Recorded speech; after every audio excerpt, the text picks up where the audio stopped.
안녕하십니까. 신은균 국방TV 시큐리티 뉴스입니다. 자, 오늘도 우크라이나 전황 알려드리도록 하겠습니다.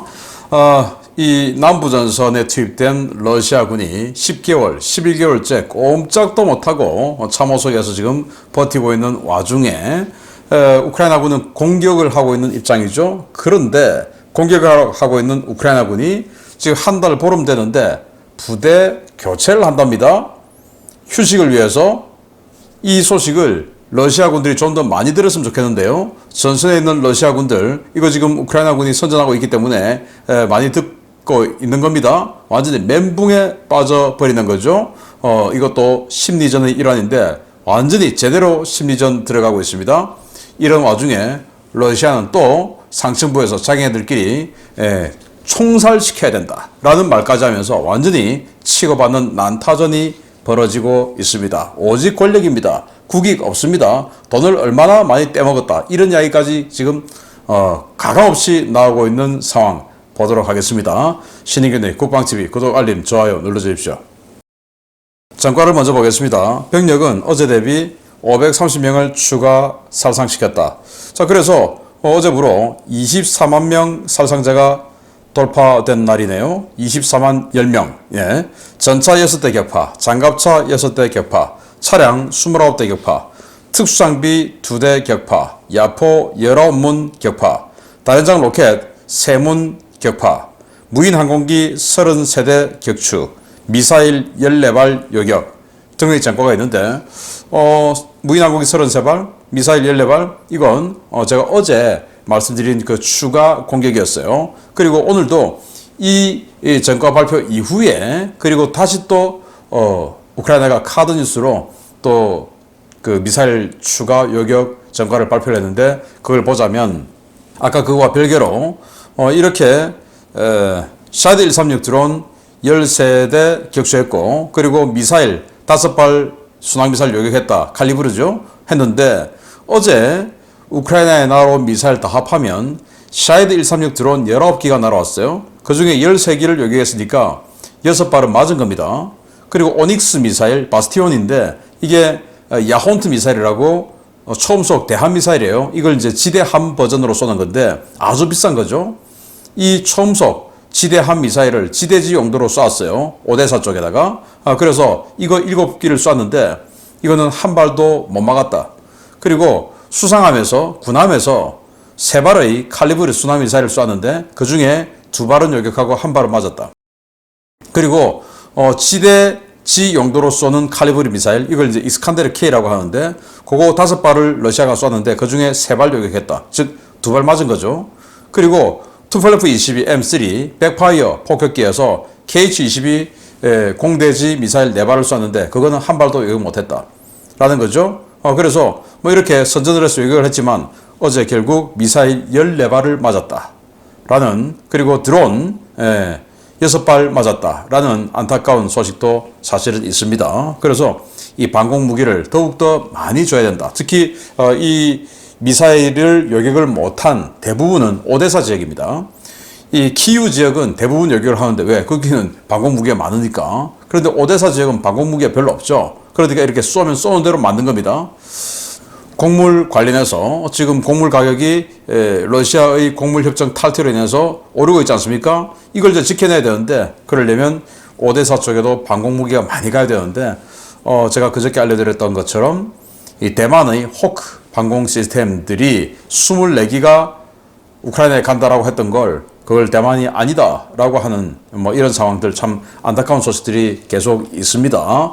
자, 그러면서 전선 상황을 보면 젤렌스키 대통령은 러시아의 흑해 위협은 이 목표가 전 세계라는 것을 증명하는 거다. 그러니까 러시아는 전 세계가 적이다.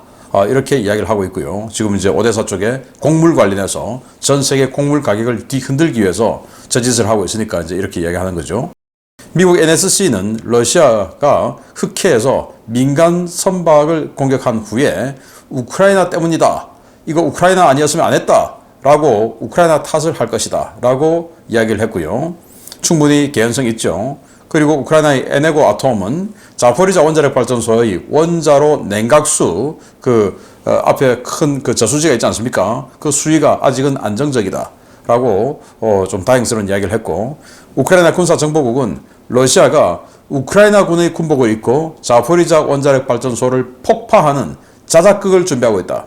그래서 앞으로 근미래에 자포리자 원전을 폭파하고는 여러 가지 사진이나 영상들 캡처한 거 이런 거 보여주면서 이거 우크라이나인들 한 거 아니냐 라고 할 텐데, 자기네들은 절대로 아니다. 그러니까 우리 우크라이나군은 절대로 그런 짓 안 한다. 그래서 앞으로 그런 이 폭발 하면서 이거 우크라이나가 했어 라고 나오면 그거는 다 러시아의 자작극이니까 그렇게 알아라 라고 미리 이야기를 했어요. 뭐 이런 것도 러시아가 좀 멈칫하게 하는 억제력 중에 하나가 되죠.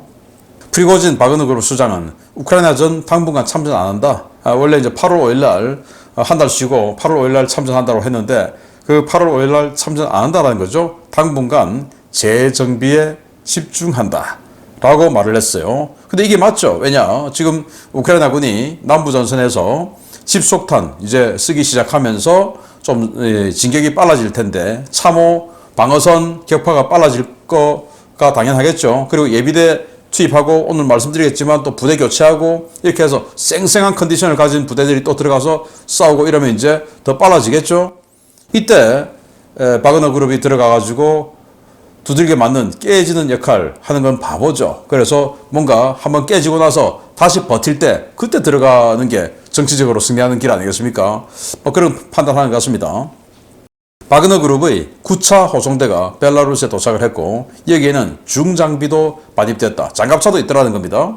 그래서 뭐 장갑차다 전차다 다 뺏었다고 했는데 다 뺏긴 건 아니겠다. 그리고 9차 호송대까지 들어올 정도니까 정말 많은 큰 규모의 이 바그너 그룹의 병력, 장비들이 벨라루스로 들어가고 있고, 바그너 그룹은 당분간 아프리카 사업에 집중하겠다. 아프리카에 돈이 있으니까 거기서 이제 돈을 좀 더 모아서 뭔가 한번 더 모아겠다.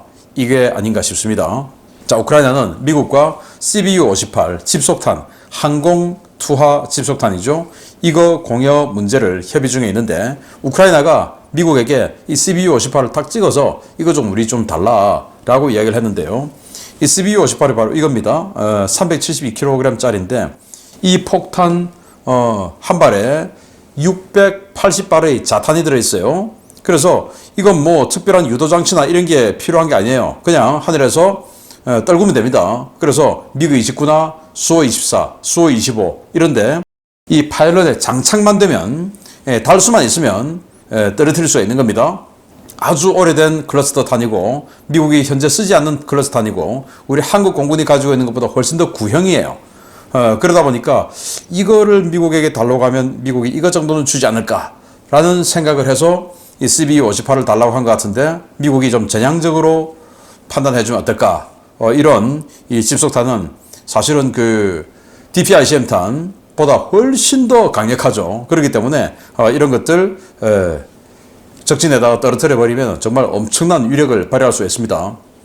제가 Weapons of World, 와우에다가 우리 한국 공군이 집속탄, 클러스터 탄을 쫙 떨어뜨려서 완전 광역 제압하는 그 영상을 편집해서 하나 올려드리겠습니다. 한번 보시면 집속탄 항공에서 떨어뜨리면 이 정도 위력이 있겠구나. 자, 그러면 이게 참호지대에 쫙 떨어뜨리면 여기에서 이제 몇 발은 참호로 쑥쑥 들어가지 않겠습니까? 그러면 참호지대 완전히 그냥 돌파를 할 수 있겠구나 라는 걸 느끼실 텐데요. 마치고 제가 링크를 해드릴 테니까 Weapons of World, 와우 봐주시고 보시는 김에 구독, 알림, 좋아요도 눌러주시기 바랍니다. 록히드 마틴은 덴마크에서도 우크라이나가 F-16 교육 시작한다라는 건데요. 지금 루마니아에서 F-16 운용 교육 한다고 하죠. 8월 1일부터 그걸 덴마크에서도 한다. 그러니까 이제 좀 동시다발적으로 하는 것으로 봐서 F-16 전투기 제법 많이 들어가는 것 같습니다. 미국 전쟁연구소 ISW는 우크라이나가 최소 3개 공세 방향에서 1km 이상씩 진격을 했다. 3개 공세 방향, 그러니까 남부전선이죠. 1km 이상 진격했다. 참 1km 별거 아닌 것 같아도 이 참호가 워낙 촘촘히 있으니까 그거 하나하나 지나가려면 정말 힘든 일입니다. 러시아가 크레미나에서 돌파를 시도했는데 실패했다. 아주 신뢰성 있는 그 오신트죠. 오닉스 이 네트워크, 여기의 주장에 따르면 이 한 군데에서 BMP 장갑차가 무려 18대가 격파됐다라는 건데요. 자, 크레미나 상황을 이렇게 보시면 여기 지금 여기서 격전이 벌어지고 있는데 이렇게 큰 규모로 러시아군이 치고 나왔는데 이 지역에서 BMP 보병 전투장갑차 BMP-1 18대가 격파됐는데 BMP-1은 아주 오래된 전투장갑차죠. 최초의 보병 전투장갑차인데 러시아가 뭐 제2의 발찌전투 해서 이 지역에다가 900대의 전차, 뭐 550대의 포병 뭐 이런 거 배치한다고 했는데 지금 튀어나오는 건 전차는 고사하고 아주 오래된 BMP-1 장갑차만 튀어나오고 있다고 하니까 900대 또 발찌전투 어디 갔는지 모르겠습니다.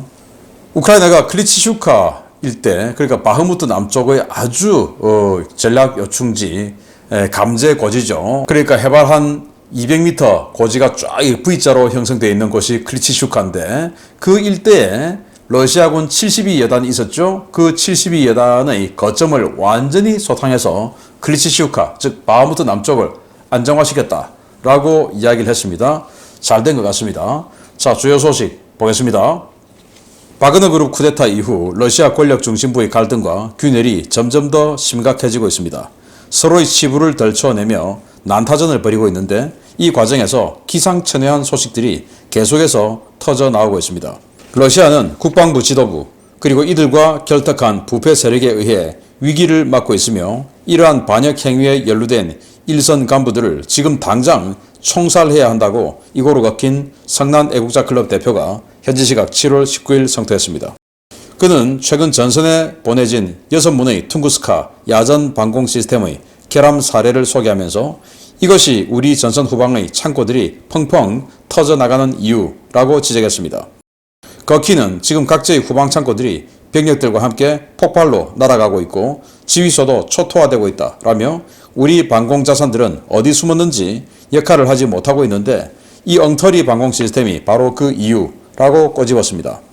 거키는 지금 각지의 무기 공장에서 무기 복원 작업을 하고 있는 책임자들은 기술에 대한 지식이 전무한 자들이고 그런 자들은 복원 사업에서 돈을 빼먹기에만 혈안이 되어 있다라며 그놈들을 쏴 죽이면 이런 문제가 많이 줄어들 것이라고 목소리를 높였습니다.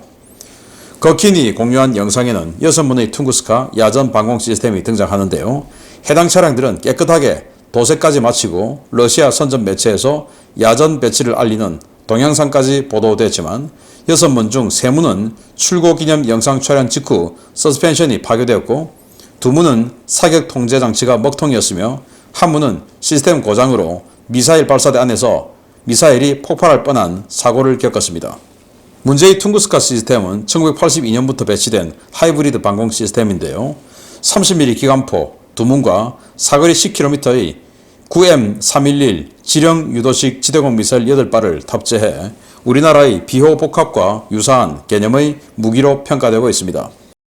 거키는 야전에 배치되는 대부분의 복원 무기들이 이런 식이라면서 우랄바곤자보드 등 무기 복원 업체 고위 인사들은 물론 이들과 연계된 권력자들에게 죗값을 물어야 한다고 성토했습니다.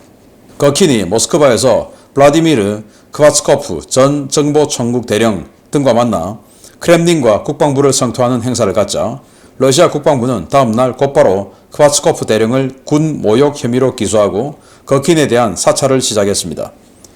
러시아 국방부는 이 같은 비난에 직면한 직후 우랄바곤자보드 공장에서 출고되는 T-90M 전차와 T-72B3 전차 영상을 공개하며 전차와 군수물자 생산은 3배 더 늘었고 모두 전선에서 제대로 작동하고 있다라고 주장했습니다. 그러나 해당 영상 발표 직후 러시아 밀 블로거들은 렐릭트 반응 장갑이 장착되었어야 할 차량에 구형 콘탁트 1이 붙어있다라며 전차 복원 및 신규 생산 과정에서 자금 횡령이 발생했을 가능성을 제기하고 있는데요. 전황이 불리하게 돌아가는 상황에서도 극심한 부정부패와 내부 갈등을 보여주고 있는 러시아. 망하는 나라에는 다 이유가 있는 것 같습니다. 네, 이고르 거킨 도네츠크 인민공화국의 국방장관이었죠. 지금 이제 실각해서 반체제 운동을 하고 있는데 그렇다고 해서 친우크라이나가 아니고 더욱더 강경한 이런 입장을 지금 취하고 있는 정치 세력을 형성하고 있죠. 그래서 이자들이 돈 떼먹느라고 지금 우리가 지고 있다라는 건데 그 단적인 예로 퉁구스카 이 야전 방공 시스템을 들면서 아니 지금 후방에 탄약고, 유류저장고, 지휘소 뻥뻥 터져나가고 있는데 왜 못 막냐? 못 막는 이유가 있다. 방공 시스템이 이 모양인데 퉁구스카 세계 최초의 하이브리드 방공 시스템이고 지금 우리가 21세기에 들어와서 비호폭합이라는 걸 만들었는데 러시아는 과거 소련 시절에 20년 전에 1982년도 이런 걸 만들었어요. 최초로. 그래서 30mm 기관포 2문 그리고 지대공 미사일 10km 날아가는 거 이거 8발 엄청나죠? 이렇게 했는데 이걸 쫙 깔아서 있다가 이제 21세기 들어와서 뭐 판치르, 토르 이런 거 나오니까 이거는 퇴역해서 치장해 놨던 겁니다. 그걸 이제 전쟁이 발생하니까 그걸 재생시켜서 다시 전선에 보냈는데 이걸 이렇게 행사를 했대요. 6문을 재생시켜서 전선으로 보내서 뭐 도색도 깨끗하게 잘 됐죠. 그래서 뭐 성수까지 뿌려주고 이렇게 행사를 했는데 행사 후에 30km도 주행 못하고 이 6문 중에서 3문이 서스펜션이 퍼져버렸답니다. 박살나버렸답니다. 그래서 차가 안 가는 거예요. 그리고 2문은 사격 통제 장치, 특히 이게 이제 레이더가 와 연동이 돼서 사격을 해야 되기 때문에 사격 통제 장치 중요하죠. 사격 통제 장치가 먹통이 됐어요. 즉 그 말은 사격 못한다 이 말입니다. 아니 지대공 미사일, 지대공 무기가 사격 못하면 어떻게 됩니까? 아무 의미 없죠. 그렇게 꽝. 또 하나는 여기 아까 그 미사일 있지 않습니까? 그 미사일이 발사대 안에서 터진 겁니다. 그래서 6문을 재생시켜 왔는데 성수까지 뿌리고 자랑질을 하면서 결국은 한 문도 못 썼다. 이게 지금 러시아다. 다 돈 떼먹느라고 그 짓 한 거다. 라고 이렇게 씹었더니 이제 러시아 국방부에서 무슨 소리냐 우리 지금 이렇게 잘하고 있는데 라면서 자기네들 이 T-90 우리 이렇게 추구하고 있잖아 하고는 보여주는데 이게 또 이제 밀리터리 마니아들 눈에 딱 보이는 겁니다. 야 이거 T-90M인데 렐릭트 반응 장갑이 있어야 되는데 왜 여기 콘탁트 원이 갖다 붙어 있는 거야? 이거 돈 떼먹은 거 아니야? 이제 콘탁트 원은 아주 오래된 폭발 반응 장갑이에요.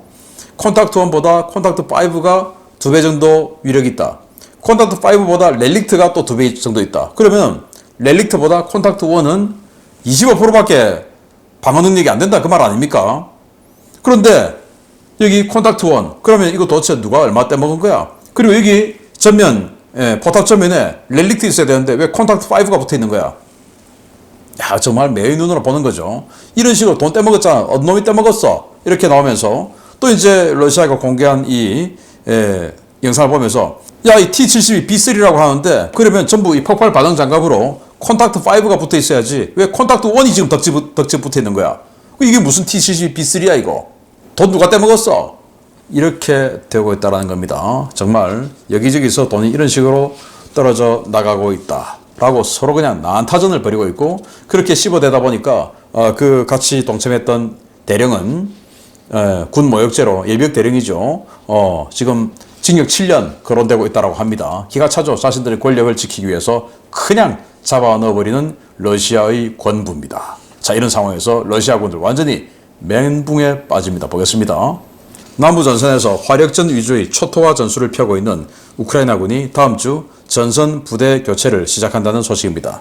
부대 교체 정보는 작전 보안에 해당하기 때문에 통상 비밀로 분류되는데 누군가 유출한 이 정보가 러시아군 일선 부대 장병들의 멘탈을 흔들어 놓고 있습니다. 남부전선 최대 격전지인 오레오브 전선에서 6월 초부터 공세작전을 수행해온 우크라이나군 제47기계화 여단이 다음 주 초 임무 교대와 휴식을 위해 후방으로 빠질 예정이라고 우크라이나 남부작전 사령부 관계자가 현지 시각 7월 20일 밝혔습니다. 이 관계자는 47여단은 로보티네 일대에서 참호 소탕전 위주의 작전을 수행하고 있으며 현재는 전차와 장갑차보다는 보병 전력 위주로 임무를 수행 중이라고 밝혔는데요. 현재 로보티네 정착촌 서부 수풀지대 잔존에 있는 러시아군 제1430 차량화 소총연대와 제291 근위 차량화 소총연대 병력을 소탕하는 것에 중점을 두고 작전이 전개되고 있다고 전했습니다. 우크라이나군은 이 지역 참호선에 배치된 러시아군의 중화기가 거의 없다는 점에 착안해 소량의 전차와 M랩 장갑차로 구성된 소탕부대를 투입해 참호 하나하나를 소탕하고 있는데요. 이 지역에 배치된 러시아군 보병들의 탄약 재고가 바닥인 상태에서 참호전은 일방적인 소탕전 양상으로 전개되고 있습니다. 문제는 엄청난 수가 매장된 지뢰인데요. 러시아군은 우크라이나군 차량이 진입할 수 있는 길목은 물론 참호선 바로 앞에도 엄청난 양의 대전차 지뢰와 대인 지뢰를 설치해 47예단은 타 부대에서 증원된 지뢰 제거 장비를 투입해 후속 부대가 사용할 통로 개척에 많은 공을 들이고 있는 것으로 전해졌습니다.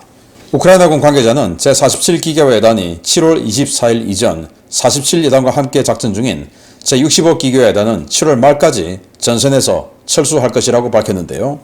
47기계화 예단은 이르면 내일부터 신규 투입된 제33기계화 예단과 교대를 시작하고 65 예단 역시 반대호 미상의 신규 증원부대로 교체될 것으로 전해졌습니다. 신규 투입되는 제33기계화 예단은 1개 전차대대와 3개 기계화 대대, 직할 지원부대들을 예하에 두고 있는데요.